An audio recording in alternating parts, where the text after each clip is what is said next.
It helps a lot to align yourselves with others or organizations like I did, Pittsburgh Mercy, where there is a value system that's congruent with who you are. And from that platform there, then it's easier, at least, to then step into the unknown.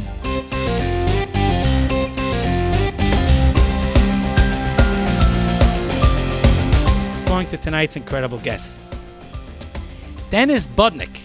He is the Chief Culture Officer at Investors Bank, and Dr. Jim Withers, founder of the Street Medicine Institute.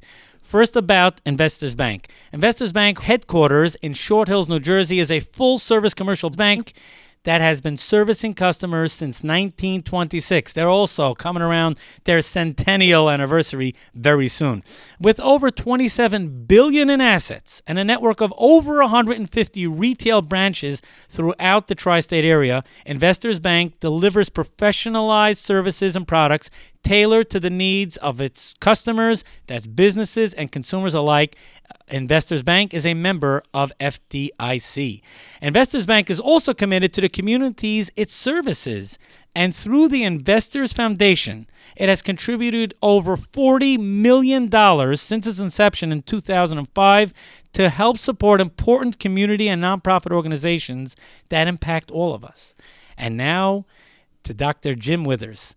The Street Medicine Institute, SMI, provides health and social services developed specifically to address the unique needs and circumstances of the unsheltered homeless, delivered directly to them in their own environment.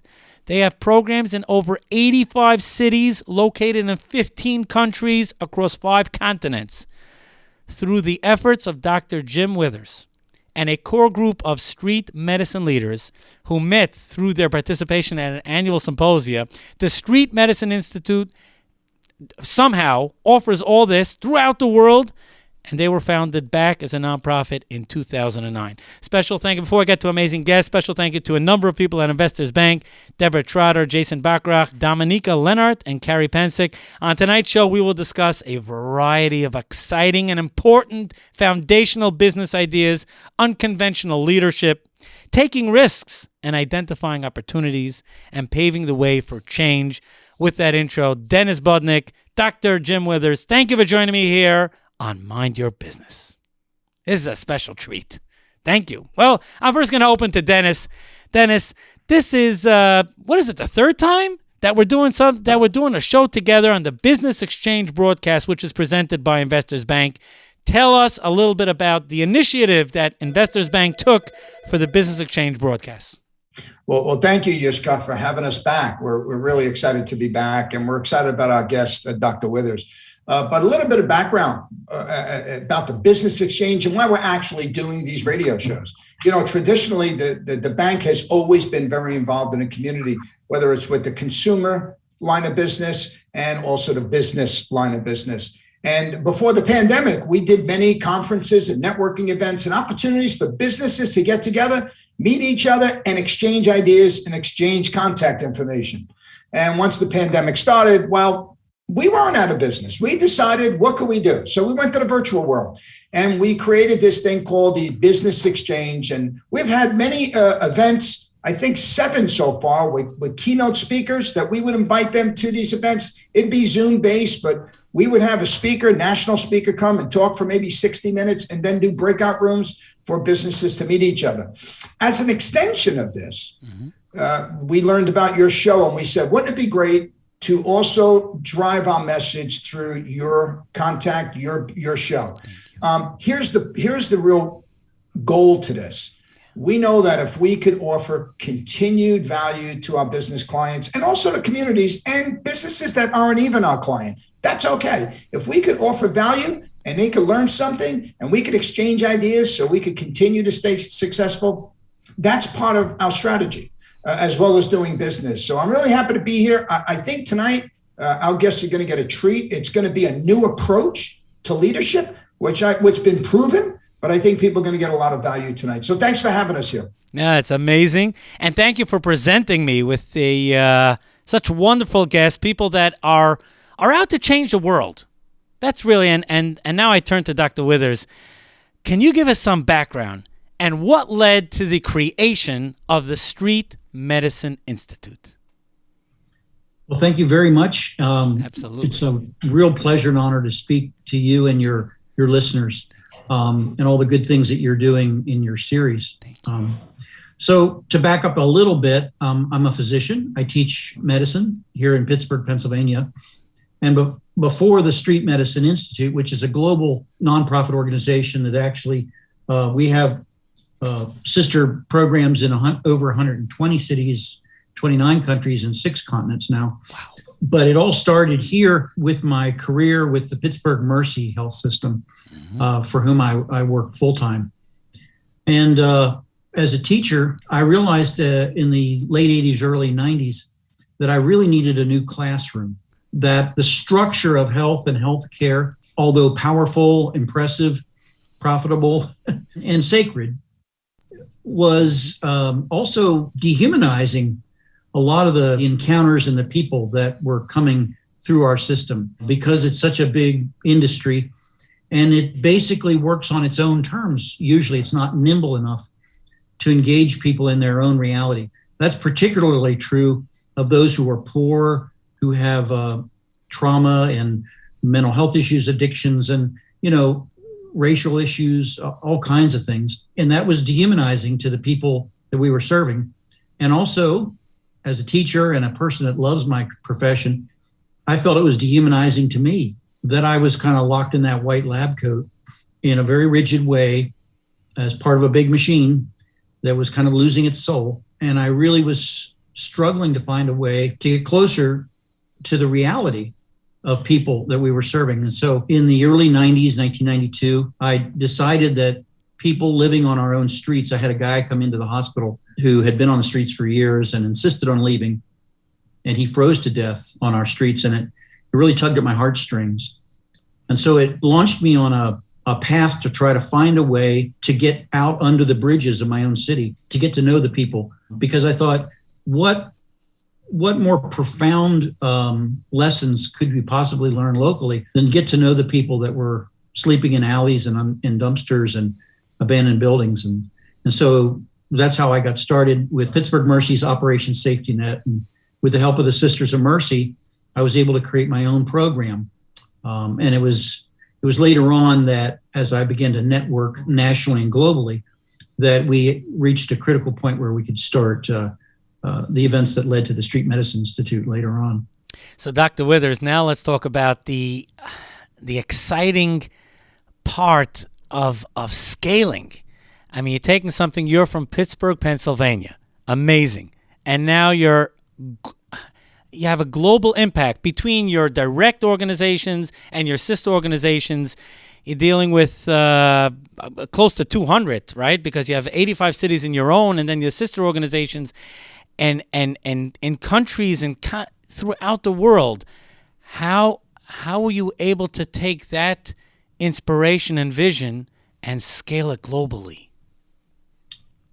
So, great question. In the back of my mind, I thought, what I'm doing here in Pittsburgh is very compelling, very important, especially as a medical educator. I felt like we needed the people who were excluded almost, if not more than they needed us, to teach us how to reinvent our own profession, grounded in their reality. And so this reality gap was a really important concept. And I felt it was probably applicable to all of healthcare, not just working with people experiencing homelessness, but it was a really powerful example of that. I did have a sense that maybe it would go beyond our city, maybe even our country. And so as I began to network and people asked me to speak and help them set up programs in their own cities, one of the first was just Morgantown down the road here from Pittsburgh. Slowly a grassroots movement began to develop, people that I knew and then wanted to get to know each other. It was just as emails were coming into existence. I guess that was a fortunate thing. The web was just emerging. Around the early 2000s, I got an offer to replicate my model. And I thought about it, and I thought, it would be good to have standardized models and methods, but it isn't a McDonald's. It's more of a movement. And at least to date, it has been driven by the idealism and the love for our own people and our own healthcare of heroic people in different cities. And it was more of a movement than at that point a business model per se. And so I asked them if I could use the money to actually just have a meeting. And so we had our first gathering of the people, all the people I knew, the real champions of this around the world in 2005. And it was here in Pittsburgh. We had Dr. Jack Prager from Calcutta. We had Dr. Morales from Santiago de Chile, Dr. Vargas Vidal from Puerto Rico, Jim O'Connell from Boston. But there weren't that many people doing it. And so we had about 17 other cities come to Pittsburgh. And to me, it was like having Babe Ruth and Hank Aaron and all these guys, Field of Dreams coming together. But it didn't make much of a splash outside of, that little meeting. I had to give the meeting a name. So I called it Street Medicine, which was a really fortunate accident or whatever. It really has a lot of brand power, the notion of giving it a name, because the people we serve actually become more visible and real if there's an activity that has a real name for it. And so those meetings, the first in 2005, began to be the heartbeat of our movement. And they wanted to meet again. They didn't want to be too organized. They did want to dedicate themselves to their own students. So those are the two priorities. Let's meet again. This means a lot. We want to dedicate ourselves to our own students that are coming up. And so we kept it going with that initial grant, and the momentum built and built and built pretty fast until in 2008, I decided that we really needed an institute to be the home of this, one that was independent of any particular city, but could kind of own this new field of medicine. And so we formalized the Street Medicine Institute in 2009. Tonight's show, featuring Dr. Jim Withers, founder of the Street Medicine Institute, and Dennis Budinich, Chief Culture Officer at Investors Bank, is brought to you by Investors Bank, and it is part of the Business Exchange broadcast series, which is very special. We've had a couple of shows already on Mind Your Business featuring superstars in the nonprofit world who have made their mark and are ready, willing, and able to share their amazing story on the airwaves here, and we're greatly appreciative for that. Thank you, Dennis. Thank you, Dr. Withers. I'm going to jump in, and then I would like my co-host. Dennis is a co-host. He's not just a friend. Hey, that's right. You've earned it. So I'm going to jump in with just a quick question, and then I want you to join me here, Dennis. Dr. Withers, creating an organization like this took a lot of courage and naturally forced you to break barriers, like you shared earlier in the show, many different types of barriers. So there's a lot of learning experiences that could be shared with the tens of thousands of listeners of Mind Your Business. Let's talk about breaking down barriers and traveling the unpaved road. How important is that for a leader to be comfortable getting out of their comfort zone? Absolutely. When I talk to my students, and particularly when I talk to those in other cities who want to start their own street medicine program, I encourage them to think in terms of Joseph Campbell's archetypal story, if you're familiar with it, The Hero's Quest, and imagining yourself as the protagonist of your own adventure. If you're Frodo or Bilbo or Luke Skywalker or whatever, that you are in a place and you're at the threshold of stepping beyond business as usual.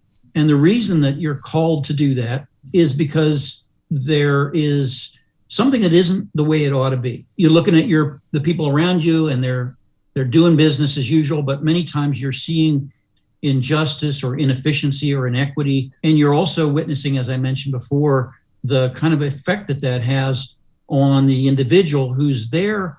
Largely, they have a soul, they have a spirit that makes them want to go to work, to do what they're doing, and that has to be engaged and honored. And so, in a sense, you're at the boundary of liberating yourself from business as usual to transcend it, and that's a threshold. It's a really important one to talk about. And so, I think that it's a little frightening. You can get in trouble.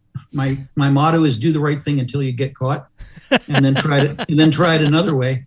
But you do have to be responsible, bringing your ethics and your standards. You got to keep your job too.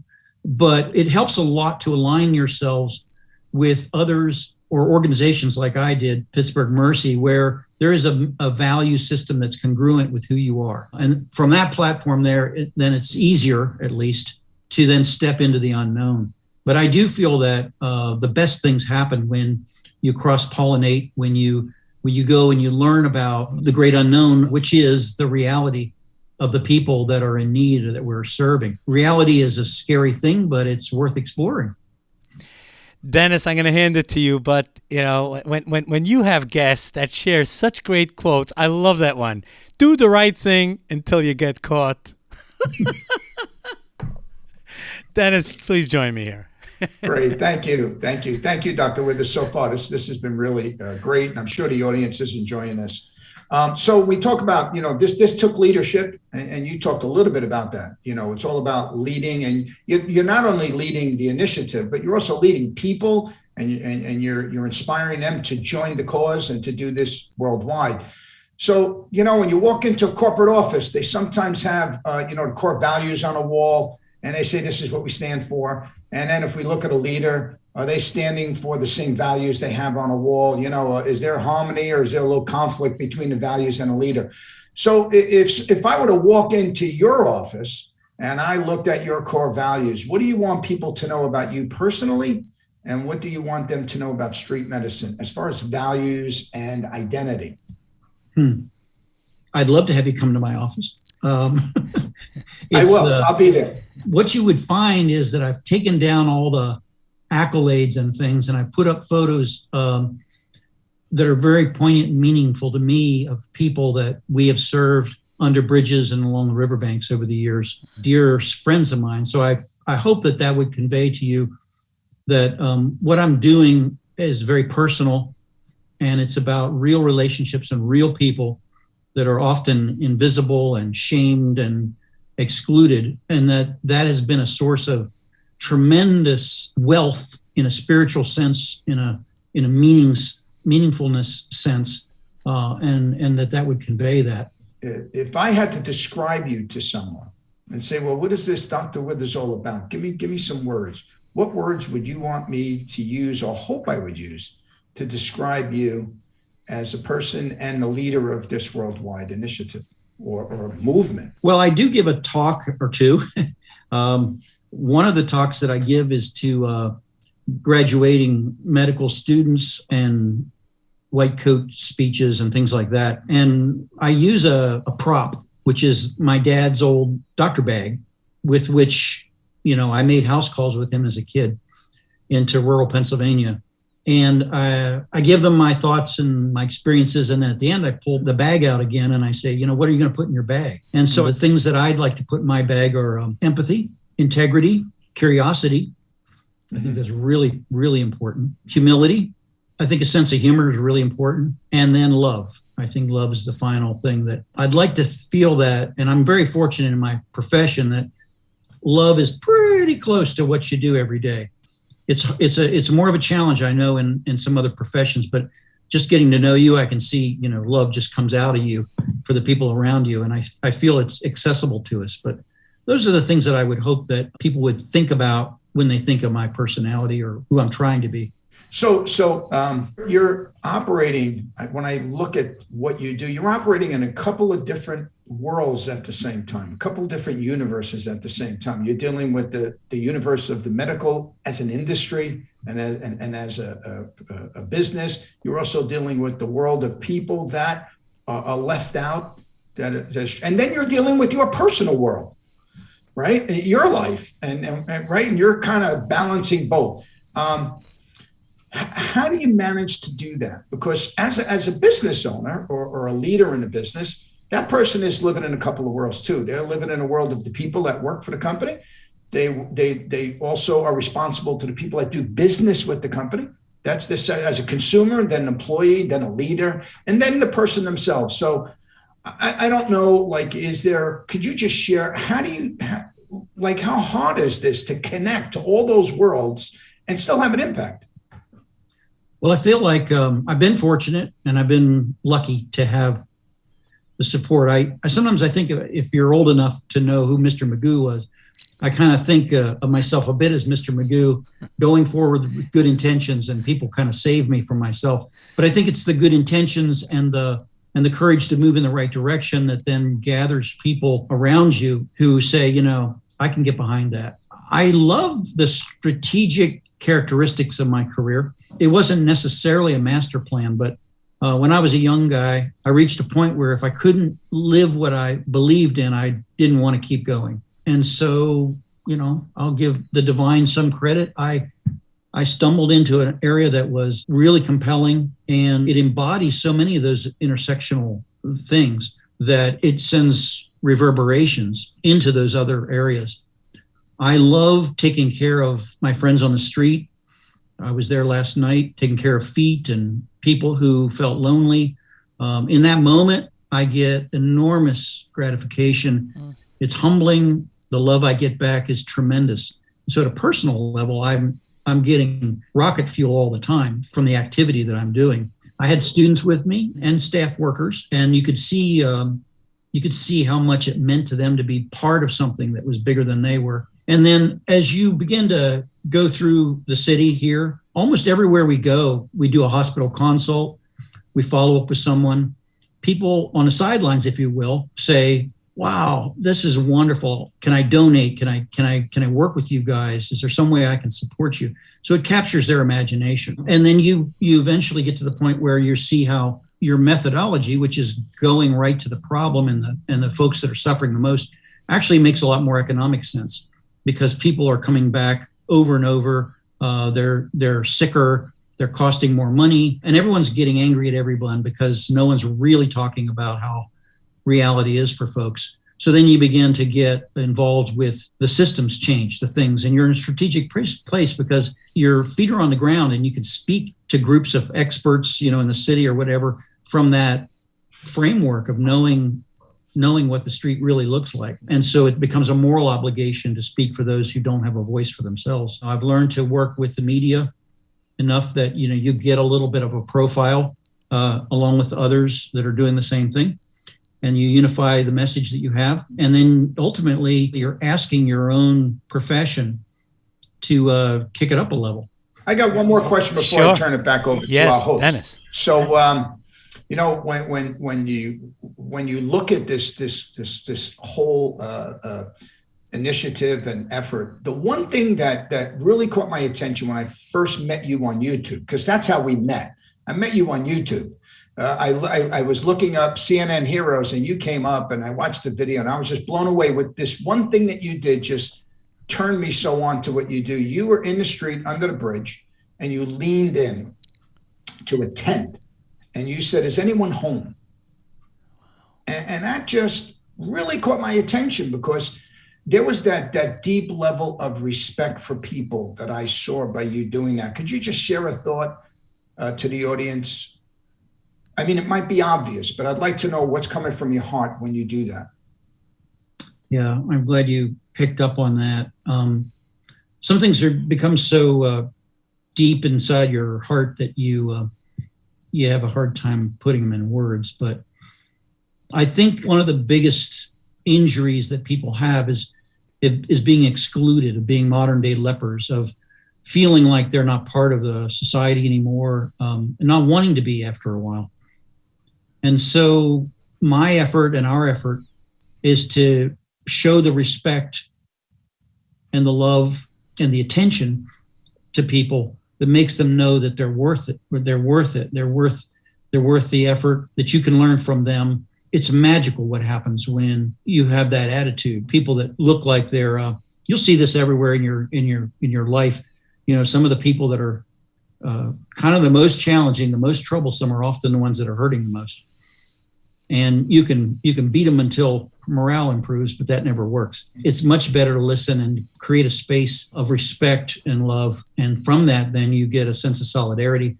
And then miraculous things happen. We've housed thousands of people that I never thought would have been housed. And then you become part of them. It almost become part of your family. And you share the injustice that you see. And together you feel like you're with them. You're much more of a Robin Hood than a sheriff at that point. That's great. Thank you so much for answering that. I'll give it back to you, Mr. Host, right here. And my co-host, Dennis. I'm joined by Dennis Budinich, Chief Culture Officer at Investors Bank, and we are having the distinct pleasure of speaking with Dr. Jim Withers, founder of the Street Medicine Institute. Tonight's show, part of the Business Exchange broadcast presented by Investors Bank, is just another one. If you missed the previous ones, they are available through our channel. You can easily access them. They're on our YouTube channel at 710 WOR Mind Your Business on YouTube, 710 WOR Mind Your Business, and you can access the previous ones as well. By the way, before we proceed, Dr. Withers, how could people find out about your amazing organization and get involved? Sure. We have a website. It's streetmedicine.org. Somebody smart told me to get that long time ago. And you can certainly help us in terms of financial support. The money is leveraged amazingly. We're creating programs all over the United States and all over the world that are month by month serving thousands and thousands of people sleeping on streets and that would never have gotten medical care. If you're in a place where you're interested in starting your own program or knowing if there's one there, we can definitely help that. We help folks in medical schools and places that want to set up educational stuff. So yeah, streetmedicine.org is the place to go. Amazing. Now we have a lot to cover, some questions by myself, and of course I'm going to share the stage here with Dennis. But first I must ask you about recruitment. You're running this global organization and you're recruiting people and recruiting them to donate their time pro bono. And these are doctors that have the pressures of, who knows what, their regular jobs and still maybe paying off their college, right? The loans the student loans they had to take out to make it through medical school. And you're recruiting them to get them to buy into your vision, your dream. How do you do that? Well, I think one of the advantages that we have, and I this was intentional when I got started in this, is to create an example of an action of service, of cutting to the chase, of going right to the people. Our tagline for the Institute is "Go to the people." It's what we do, but it's also what we preach. Be there, present for them. But that image and our logo is a person kneeling down at the feet of someone experiencing homelessness. And so I think that the visual, the actual impact symbolically of what we do captures the imagination. It really, really captures the imagination. I love all of my healthcare field, and I felt that this activity might capture the imagination, the soul of my healthcare industry. And it has, to a great degree. And it's certainly, we had volunteer doctors and nurses that were retired coming and saying, this is what I want to do with my retirement time. We have people that want to go into healthcare saying, can I get involved? It's hard to pry someone out off the volunteer roster. That's how much they love doing this. And additionally, with the board of the Street Medicine Institute and others, it just captures something profound. I've seen this across the world as I've traveled. In Nigeria, in the southern part, people related to it. They wanted to hear about it because it related to their tribal and their Christian values. Mm-hmm. When I went to the north of Nigeria, where it was a Muslim population, they said, this is what we have to do. This is what our faith tells us to do. Mm-hmm. And so it has this fascinating ability to transcend cultures, religions, and I think the impact of the symbolism of it does its own work. I'm now going to send it over to my co-host, Dennis Budinich. Thank you. Dr. Withers, I'm listening to your answer to this recruiting people, and you probably meet a lot of people, obviously. And so I'm going to name a couple of, qualities, and then just tell me how important this is: excitement, enthusiasm, passion, commitment. How do you measure that? How do you meet someone and know that this person has what it takes and I'm willing to take the risk and put them in a program? It's a great question. That's a level 2 or 3 kind of a question. All kinds of enthusiasm and motivations and honestly, agendas come to you when you're become sort of a radio beacon to attract folks. And so you have to filter those, because I'm a person of faith, and I do believe that many times people come to you and they may not look like they fit, but they do. There's a place. And so there's a dialogue between them to see if they can. One of the tests is, can you, and this is symptomatic of our whole work, can you bring what your gifts are, but then can you care enough to try to figure out how they might fit into the needs of the people that are suffering, that are dying out there? One of the things that I always resonate to the most is, does someone respect the reality of the people that need the help? You know, you come in with your own bag of agendas and your motivations and things. Those will play themselves out. And it's really truly only, it's like the in the Bible, the Solomon with the mothers, the one that really cared about the baby was the one that didn't want to chop it up. And so I look to that. I look to whether the person has set themselves back and wants to know and learn how to be useful and to be a partner. And then it's amazing the kinds of gifts and funny things that you'd never think would fit into the bigger scheme that do. It's like building a great stew or a soup. That's great. So you're a full-time physician. You're running a worldwide organization. You have a family, and you have just your personal life, right? Washing the car and just doing things that regular people do, right? What's some of the tips that you could share with many businesses and non-for-profits that are on today? They're crazy busy too. How do you manage all that? Well, for me, it took a while of, step by step, learning from the small really well. It's kind of a Mr. Miyagi thing, You really want to be good at the things that you're then going to talk about. You have to have that cred, and you have to learn those lessons. So I learned a lot of stuff here in Pittsburgh, politics, things inside of myself that I had to discover. And so give yourself the time to be real, to have credibility to yourself and to others, and to know what you're talking about. And then as that happens, then you begin to say, I can apply it. I think a spirit of inclusion is really, really important to project and to live up to. It's very tempting sometimes to get into rivalries and, we're going to beat those guys. That never really in the long term is the right path, I don't think. You have to be careful because there are people that will do those things. And so slowly the level of complexity increases, and then people step in that are smarter than you are. I'm not a business person. And I've talked frankly about what my strengths are with my partners who have other skills, and we work together as a team. And so that's really important, is to allow for the inclusion of people that they've said it many times, gather around you people that are smarter than you are. And I know my role, which is awkward. I'm a bit of a symbol for this. And so I traveled all over the world.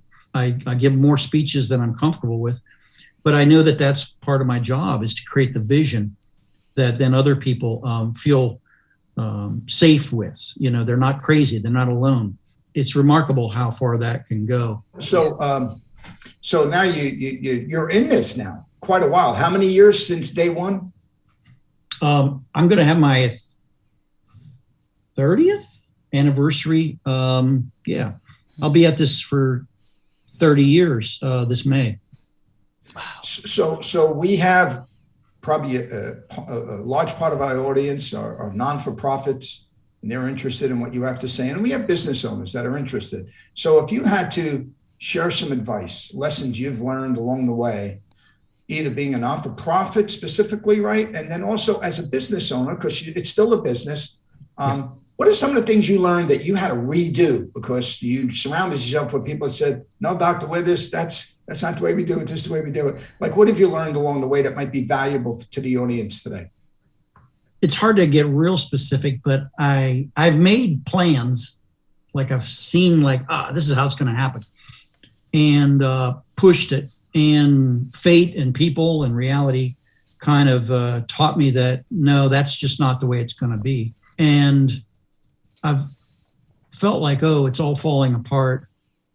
And then I've kind of looked to the core things that I believe in and began to trust in, the larger mission of it.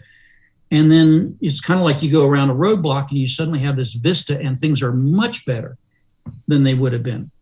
So I guess I would summarize saying, don't get hung up on your own plan because, keep your wits about you. But many times there's a much better way that it's going to unfold than the one that you were so determined to have. Be nimble, be flexible with how something's going to grow. Use the resources you have in terms of people and other things at the time that you have them. You'll get to another level where you're going to be able to do things in a bigger way, in a more maybe standardized and traditional way. But until you get there, you got to use the fuel and the tools that you've got. If you really care about something, you're going to do that. So now let's just look forward financially, maybe the financial strategy, but more important, this movement. Where do you see this movement 20 years from now? It's a little unclear, but I've been watching this unfold. It's like watching a great story, really. I'm sort of in it, but I'm still watching it. And many other people are authoring it at this point. I guess I'm hoping that there's a field of medicine that comes to its maturity all over this world, because I can't tell you how powerful this is when you've got people in India and Russia and China and South America, Europe that are feeling like they're brothers and sisters in something. That is a really, really powerful thing that is almost unifies us in loving the people in our own backyards. And so from a moral point of view, it's that.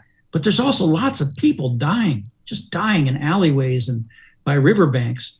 And I feel like it's like not having fire departments or something. This needs to be a legitimate field of medicine that's doing excellent work with what it's got in the places that it has to go, meeting people where they are that have needs. And so I'd love to see street medicine as a fully actualized and excellently practiced and respected field of medicine. It is charity in some sense, but it's also best practice. I'd also love to have the lessons that we learn from the people we're serving, their stories, their humanity, come back and rehumanize us. The way of connecting with excluded people, I think, is a lesson the whole society can learn. Well, it seems like you have great momentum. I don't think there's anything going to stop your organization from achieving that in 10 to 20 years from now, because look at the type of growth and the type of human commitment that you're getting. I mean, it just almost seems natural to get involved in your organization. I think we're missing that in humanity. And then you make a connection and say, I got to get involved. I got to feel like I'm making a difference in our society. So it's wonderful. Thank you for the great work you're doing. I'm going to turn it back over to our host. Yes, thank you. Co-host. Co-host. Now, Dennis, tonight's show presented by Investors Bank and the Investors Foundation. Perhaps you could just share the backstory, why you decided to choose the Street Medicine Institute as part of the great aspirational work that Investors does. Well, it's interesting. We do support. We support a lot of organizations. Some we're very familiar with, like the March of Dimes and Make-A-Wish Foundation. We're involved in all those big brands, if you will, names that everyone's familiar with.